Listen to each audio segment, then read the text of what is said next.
வட சென்னை படத்தோட shooting spot நடந்த ஒரு ஃபன்னான விஷயத்தை ஷேர் பண்றேன். தெரியாதவங்க தெரிஞ்சுக்கோங்க. இந்த படத்துல குணாங்கிற கேரக்டர் நடிச்சவர் தான் சமுத்திரக்கனி.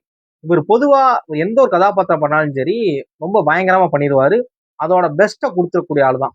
அதுவும் தமிழ் ஸ்டார் கதாபாத்திரம்னா அவருக்கு கைவந்த கலை. அப்படிப்பட்ட ஆளுக்கு சமுத்திரக்கனி. இவர் ஆண்ட்ரியா கூட ரொமான்டிக் சீன் பண்ற அந்த ஒரு பர்டிகுலர் சீன்ல வெற்றிமாறன் சொல்லிட்டாராம், ஆண்ட்ரியாவோட இடுப்புல கை வைக்கணும், இதான் சீன் அப்படின்ட்டாராம். ஆண்ட்ரியாவுமே ப்ரிப்பேர் ஆயிட்டாங்க. இவரு சமுத்திரக்கனியுமே ப்ரிப்பேர் ஆயிட்டாரு.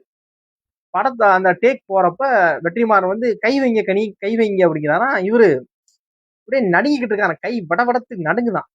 ஆண்ட்ரியா வெற்றி கி சிவரிங் அப்படிங்கிறாங்களாம். யூனிட்டே சிரிக்குதான். வெற்றிமாறன் விழுந்தாலும் சிரிக்கிறான். என்னாச்சு கனி அப்படின்னா, வேற ஏதாவது பண்ணிக்கலாமா, வேற ஏதாவது இது இது இது பண்ணி ஆகணுமா, இல்ல வேற ஏதாவது டூப் எதுவும் பண்ணிக்கலாமா அப்படிங்கிறாராம். இதுல என்னங்க இருக்கு, அவங்களே ப்ரிப்பேர் ஆயிட்டாங்க, நீங்க பண்ணுங்க அப்படின்னா சமுத்திரக்கனிக்கு அது ஒரு மாதிரி படபடத்து போயிட்டாராம். இல்ல நான் அப்புறம் பண்ணிக்கிறேன், எனக்கு இது மாறி இருக்கு, நான் வேற சீன் பண்ணிட்டு அப்புறம் பண்ணிக்கலாமா, ஓகே பேச்சர்ல பாத்துக்கலாமா அப்படின்னு சொல்லி அதை பண்றதுல இதே என்ட்டாராம். சமுத்திரக்கனிய பார்த்து வெற்றிமாறன் சிரிக்கிறாரு. இந்த ஒரு விஷயம் இதுக்கு முன்னாடி உங்களுக்கு தெரியுமா தெரியாதா அப்படிங்கிறத கமெண்ட் பண்ணுங்க. தேங்க்ஸ் ஃபார் வாட்சிங்.